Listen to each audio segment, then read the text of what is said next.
There's a big focus on her love story with a guy who literally stalks her. Yeah. Right after the Snow White trailer crossed 120 million views in just 24 hours, Rachel tweeted, "Free Palestine." We challenge hate when we face it, but we do it with love while always striving to make... Son of Snow White's producer, Mark Platt, stepped into the chat and blamed Rachel for this controversy. He said Rachel brought a narcissistic... And to everyone who hates when I win, the winged victory came to... There are moments in Hollywood history that feel like they were pulled straight out of a movie script, where the drama behind the scenes becomes more intense, more layered, and somehow more tragic than the stories they're trying to tell on screen. And in 2025, that movie was Snow White. But this wasn't the fairy tale you remember. This was a modern Hollywood disaster. A production that cost hundreds of millions, that came loaded with anticipation, controversy, politics, and ambition, and then crumbled right before the world's eyes. And at the center of it all, Rachel Zegler, a rising star with a powerful voice, big dreams, and a habit of saying a little too much. The whispers started long before the cameras ever rolled, long before box office numbers crashed, before hashtags swirled through Twitter, and long before Disney's boardroom lights stayed on well past midnight. But the story truly took a dark turn when it wasn't just fans criticizing Rachel, it was her co-star, Gal Gadot. Quiet, composed, strategic, but in the months leading up to Snow White... I've been, as a young person in this industry who has no filter and no idea what she's doing. A fan on Instagram asked Rachel if she and Gal were presenting together. And instead of saying something good, Rachel calls Gal a professional pageant... The Louvre in pieces, and people still line up to see her. And I can only hope... Release, her silence became deafening. And then, suddenly, it wasn't silence anymore. It was precision. It's hard to pinpoint the exact moment when things truly began to unravel. Maybe it was when Rachel missed Gal's Hollywood Walk of Fame ceremony. It was a milestone moment. Cameras flashed, fans cheered, industry elites showed up dressed to the nines to honor Wonder Woman herself. But there was no Rachel. Not even a congratulatory tweet. Not a single public gesture of support. Some fans gave her the benefit of the doubt. Maybe she had a scheduling conflict. Maybe she was under the weather. But then came the premiere. The glitzy Los Angeles debut of Snow White. A night where the stars were expected to walk hand in hand down the red carpet, posing shoulder to shoulder, representing good versus evil in a reimagined fairy tale showdown. Except they didn't. Rachel was seated 2 full rows ahead of Gal and her family.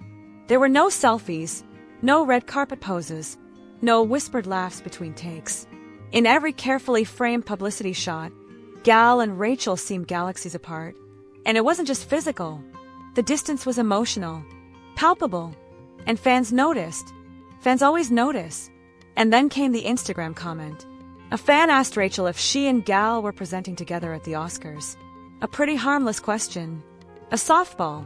But Rachel responded not with warmth, not with neutrality, but with ice. She called Gal a professional pageant queen. Now in Hollywood, image is everything. How you speak about your co-stars, how you present your relationships, it all feeds the machine. It all gets analyzed, twisted, quoted. And Rachel, knowingly or not, had just fed the beast. Disney, already sweating behind the scenes, took immediate action. Insiders say the studio made the decision to keep them apart during press. Not just occasionally, always. No joint interviews, no red carpet pairings, not even shared Zoom calls. 2 leads, one of them portraying Snow White and the other the evil queen, and yet you'd think they were acting in 2 completely different movies. It felt more like a divorce than a publicity tour. And then came Jonah Platt. Jonah is the son of Mark Platt, the powerhouse producer behind Snow White. And he didn't mince words. He took to Instagram and flat out called Rachel narcissistic. That word hit like a bullet. It's not your average celebrity critique. This wasn't anonymous internet trolls behind keyboards. This was the son of the man who poured millions into the film's production, calling out the lead actress as the... That despite my flaws, and despite my cracks and my breaks, and there are many of them... She said something like, "There's so much hate going on right now. People are scared to talk." Problem. And when a fan tried to clap back by calling Mark Platt creepy, Jonah didn't back down. In fact, he revealed that his father had personally flown across the country just to confront Rachel about her behavior. Not her performance, not her schedule, her behavior. That's rare. That's serious. That's not just damage control, that's intervention. It was becoming clearer by the day. Something had gone horribly wrong on this set. And Rachel, whether she intended to or not, had become the symbol of that wrong. Then came the tweet, the one that truly set the internet ablaze. The Snow White trailer had just dropped, racking up over 120 million views in 24 hours. A victory, a sign that maybe, just maybe, despite the rumors and awkward interviews, the film could still be a hit. But instead of capitalizing on the moment, Rachel tweeted something else. Free Palestine. It was a bold, political statement, one that echoed across timelines, sparking debates and outrage and applause in equal measure. But here's the complication. Gal Gadot is Israeli. Not just by birth, not just in culture. She served in the Israeli military. Her identity, her history, it's woven into that uniform. So Rachel's tweet didn't just land as a political opinion. It landed as a blow, a fracture, a line in the sand, and the consequences came fast. Disney quietly increased Gal's security. Online threats surged. Fan wars erupted. And still, Rachel didn't back down. She didn't clarify, didn't delete. She stood her ground, defiant, confident, but perhaps unaware of how high the stakes had just become. From that moment forward, the Snow White press tour stopped feeling like marketing and started feeling like a funeral procession. Rachel and Gal were ghosts to each other, walking the same carpets, speaking to the same audiences, but never acknowledging the other's existence. It was uncomfortable to watch, painfully awkward, and fans could smell the tension like blood in the water. In an interview with Variety, Gal was asked directly about the chaos swirling around the film. She didn't name names.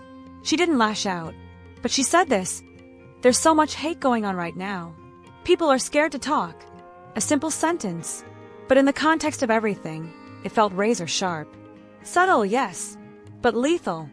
A line delivered with the elegance of a seasoned pro, but loaded with implication. Everyone knew who she meant. Meanwhile, Rachel tried to spin the narrative. On premiere day, she posted a carousel of photos. Smiles, dresses, glam shots, friends. But not a single frame of Gal. Not one. Fans scrolled through the images with growing confusion. Had Gal even been at the event? Was she cropped out? Had she become invisible in Rachel's world? And then came the caption. Rachel called Snow White the #1 movie in the world. Except it wasn't. By that point, the numbers were in. The film was tanking. Fast. Reviews were brutal. Audiences were confused. And yet Rachel was posting as if she were accepting a Golden Globe. It was either denial, defiance, or a desperate attempt to reshape the narrative. Whatever it was, it didn't land. But here's where it gets interesting. This wasn't the first time Rachel had gone off script. Months earlier, during interviews, she called the original Snow White outdated.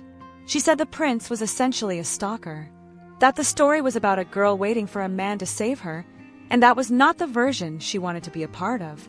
Now, intentions aside, those comments hit fans hard. We're talking about a 1937 classic, the first full-length animated film Disney ever made, a foundational piece of film history. It's sacred to a lot of people, and when Rachel dismissed it so bluntly, fans took it personally. Boycotts began. YouTube dislikes piled up. Twitter erupted. And it became clear that for a significant chunk of Disney's core audience, this wasn't just a movie anymore, it was a battle. But let's not rewrite history unfairly. Was Rachel perfect? Far from it. She made public mistakes. She misunderstood the weight of her words. She underestimated the power of timing.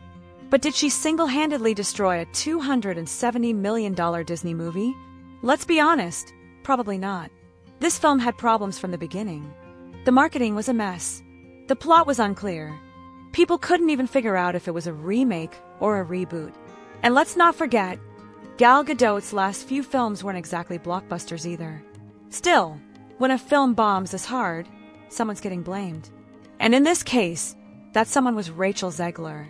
The face on the posters, the voice in the interviews, The tweets, the Instagram captions, the awkward silences. She became the symbol of everything fans hated about this modern retelling. But maybe, just maybe, she was also the scapegoat. Because in Hollywood, when empires crumble, someone has to take the fall. And the studio, well, they'd rather it be the young actress than the powerful producer. The starlet rather than the structure. So here we are. Snow White is in ashes. Disney is licking its wounds.